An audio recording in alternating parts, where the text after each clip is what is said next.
Shehu, I'm going to contest for the President of the Federal Republic of Nigeria, and I believe I'm qualified for it. So, you are thinking of being a running mate to Atiku. Is that the case right now? That's your intention? Again, Shehu, this is not in play. Nobody have ever discussed that. You know what I'm asking? People assume so many things. Nobody have ever discussed with me whether I'm going to be A or B or C. Shehu, I'm going to contest for the President of the Federal Republic of Nigeria, and I believe I'm qualified for it. You know the reason why I'm asking this? The coalition has been touted as Atiku-led coalition. And there are those who think that organization of coming together, that marriage is for an Atiku platform to run. People just assume anything in this country. And I don't believe in assumption. I don't live with it. I'm part of a coalition which will be able to produce a competent president with the capacity, compassion to save this country. And you look at the assemblage in that room. Some have described them as geriatrics who are old and done politically, who have been former this, former that. And this is Peter Obi, and your reputation, you know what your reputation is with the Nigerian people. There are those who think that Peter Obi stands for a ray of hope, a beacon of hope for a lot of young Nigerians. And your association with some of those who have been described as spent, former this, former that. You don't think that there is a problem there, a contradiction? Shehu, when a leader comes into the scene, you lead everybody. Your job is to change. You change the old, you change the young. You don't just say, oh, my job as a leader is to change those who are not even, and if you look at it, it's about everywhere in the world. Those who brought out change everybody. Even for those of us, I'm sure it's in Islam, it's within the Quran, it's in the Bible, that those who actually, like Paul, who was previously Saul, who actually wrote everything, was one of those who were major persecutors of Jesus Christ and his team. But God changed. They want good governance. So like a Messiah, that's what you want to be? Whatever you call it. A political Messiah. It's not for me to say, oh, this one is bad, this one is good. No. It is for everybody to come together and show that you can do things better. Is it not contradictory, though? There are those who say some of them had planned to sustain military rule in Nigeria. Some of them had run severally in the government that Nigerians thought that had failed. And you say you want to reform Nigeria. Is it not contradictory? In fact, you need some who has been in bad government. Their experience is critical. I can tell you one of the major companies in the world hired 2 people who have worked in several failed companies because they can tell you what happened, why they failed. You need the experience of those who have failed and those who have succeeded to move on. And you need everybody. It is a critical experience because they know what can fail a system. And they know what was wrong with the system. So you need everybody. So if you want to serve, you must serve everybody. Does it mean that you are an ADC member or a Labour Party member? Today, I'm a Labour Party member, and I remain in Labour Party. But we have all agreed to work in coalition for 2027 election. And for that, we've just adopted ADC. Going on, other parties, other individuals are going to still come in. But it's just like an unveiling like you used it before, an adoption which will still go into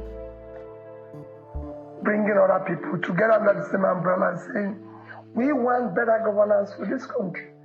We want to see more competent government with the capacity and character to do the right things. So at some point you are going to leave Labour Party, is that it? Well, where we are with the coalition, this coalition might have other parties that will come together, like it's happened in the past, and change the name of the party, anything. But right now, we've adopted one party. The other ones are going to come in. So we can't say whether we're going to leave this or we're going to come into this. What is constant now is that we've all agreed to work together. When I told you all that Mr. Peter Obi is the most intelligent politician in Nigeria, you guys thought I was bluffing. Mr. Peter Obi is not only intelligent, he's equally strategic. This interview granted by Mr. Peter Obi, I am sure it is because of the rumor, the reactions, the opinion and counter-opinion that have trailed ever since he appeared in the coalition meeting on Wednesday. And of course, you will not leave out Atiku Abubakar mentioning that he's going to contest for 2027 presidential election. Rotimi Amechi equally saying that he will contest. And of course, the supporters of Mr. Peter Obi that have been divided as to where Mr. Peter Obi stands regarding the 2027 general election. The PDP boys, they have been making a lot of noise on social media, saying that Mr. Peter Obi will contest the primary with Atiku Abubakar. They all know that if it comes to the primary, Mr. Peter Obi is not going to defeat Atiku Abubakar because Atiku Abubakar is not even looking to contest primary with anybody. Atiku Abubakar will definitely buy his way through the primaries. So they have been making a lot of posts regarding Mr. Peter Obi being a VP to Atiku Abubakar, or he will not be on the ballot. But Mr. Peter Obi being so strategic, he allowed them to say whatever thing they want to say, and he has come out to categorically state that he's in support of the coalition, but he's still a Labour Party member. And of such, he's going to be on the ballot in 2027. Not just be on the ballot, he will contest as the president. This has put to rest whatever Atiku Abubakar is planning. Of course, there have been some reactions that Atiku Abubakar wants to use the clout, the popularity of Mr. Peter Obi and the obedience movement to generate boost for the coalition so that he can emerge as the presidential candidate and equally use the support of Mr. Peter Obi to win the presidential election. The truth of the matter is Atiku Abubakar will not win the presidential election if he emerges as the coalition candidate. The only way he can win that election is if he gets the support from Mr. Peter Obi. That means he will want Mr. Peter Obi to become his vice president or ask his supporters to support the ADC, that is the coalition political party. But obedience movement, they have been emphatic. They have stated it from the beginning that they are not going to support any other person but Mr. Peter Obi. If Mr. Peter Obi does not emerge as the presidential candidate of the ADC or the coalition party or whatever coalition they are forming, they are not supporting any other presidential candidate except Mr. Peter Obi. Their loyalty is to Mr. Peter Obi. Now, Mr. Peter Obi now granting this interview is to tell the obedient movement, you don't need to worry. I know whatever plan they are doing, I know their game, I know the strategy they are trying to play. But I got your back. I will be on the ballot as a presidential candidate. And whatever you guys did in 2023, we are going to do more of it in 2027. This is to tell you that Mr. Peter Obi is ahead of them. He is playing the same hide and seek game they are playing with him.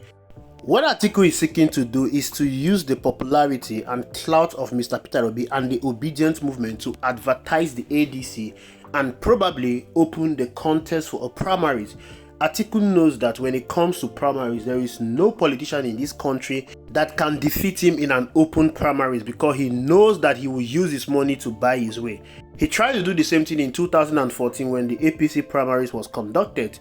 But before the formation of APC, the stakeholders involved already knew who they wanted to give the ticket to. They had President Muhammadu Buhari, who secured 12 million votes in the 2011 presidential election. They knew that his 12 million votes were all domiciled in the north, especially the northwest and the northeast. All they wanted was to form an alliance between the north and the south. So they had him in mind. They knew that Atiku did not have the clout and the popularity to win that election. That was the reason why they did everything possible to ensure that President Muhammadu Buhari emerged as the winner of that primaries.